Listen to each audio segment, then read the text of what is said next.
සුබ දවසක් වේවා සියලු දෙනාටම.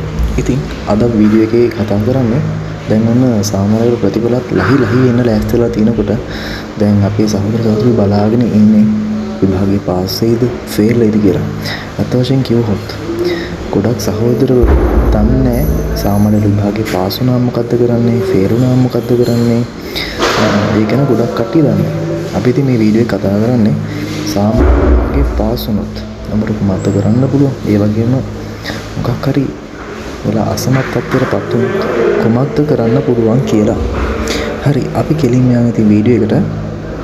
අපි දැන් හිතමුකෝ සාමාන්‍ය විභාගය ඔයා හොඳටම සමත් කියලා. ඇත්තටම සමත් වුණොත් ඔයාට යන්න පුළුවන්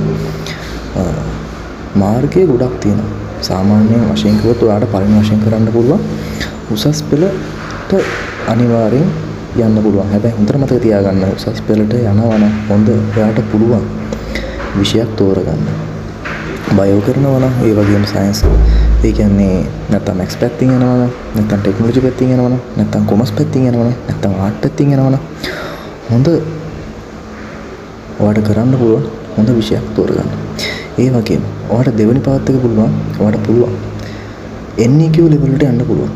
NEQ level එකට ගිහිල්ලා ඔයාට NEQ 1 ඉඳන් ඔයාට ඉදිරියට යන්න පුළුවන්.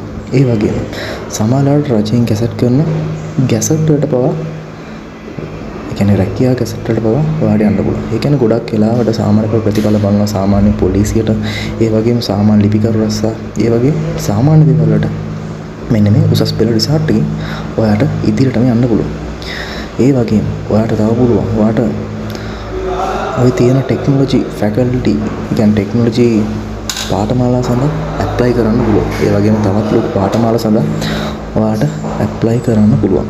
අනිවාර්යෙන් හොඳට මතක තියාගන්න සාමාන්‍ය පෙළ විභාගයේ අනිවාර්යෙන් ගණිතය සහ ඉංග්‍රීසි ඒ වගේම විද්‍යාව වැනි දේවල් අනිවාර්යයෙන් සමත්තර තිබ්බොත් ඔයාට යන්න පුළුවන් ඊට කඩ වැඩි. හරි.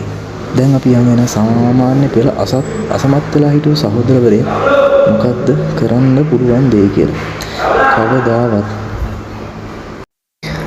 කවදාවත් සාමාන්‍ය පෙළ විභාගයේ ෆේල් වුණා කියලා වගේ ජීවිතේ කවදාවත් පැටලෙලා නැහැ. කවදාවත් ඔය ජීවිතේ තවත් එක කඩයිමක් විතරව පොඩ්ඩක් අසමත් වෙලා ඉන්නේ. නමුත් ඔයාට තව යන්න පුළුවන් තැන් ගොඩයි. ඔයාට පුළුවන් NEQ level වලින් යන්න. ඒ වගේම තවත් පුළුවන්. ඔයාට පුළුවන් නම් තවත් හොඳ කරන්න පුළුවන් ඔයාගේ නොලෙජ් එකට ගැලපෙන හොඳ කෝස් එකක් කරලා එක රට යන්න පුළුවන්. ඒ වගේම කොරියන් කෝස් කරන්න පුළුවන්. ඒ වගේම ඔයාට පුළුවන් ඔයාගෙම කියලා ඒ කියන්නේ ව්‍යවසායකත්වයෙන් ඔයාට තනියෙන් වැඩක් කරගන්න පුළුවන්. හොඳට මතක තියාගන්න ජීවිතේ අනිවාර්යයෙන් වැටෙන තැන් වලින් නැගිටින්න පුරුදු වෙන්න. කවදාවත් හිත කඩා ගන්න එපා.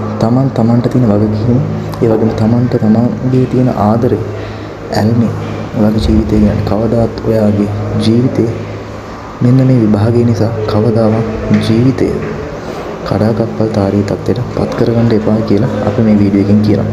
තවත් වීඩියෝ එකක් අපි ඉදිරියට දෙන්නම්. එහෙනම් අනිවාර්යෙන් මේ වීඩියෝ එක හොඳයි නම් අනිවාර්යෙන් කමෙන්ට් එකක් දාන්න. channel එක subscribe කරන්න. ඒ වගේම තවත් යාළුවෝ දකින්න අනිවාර්යෙන් share කරන්න.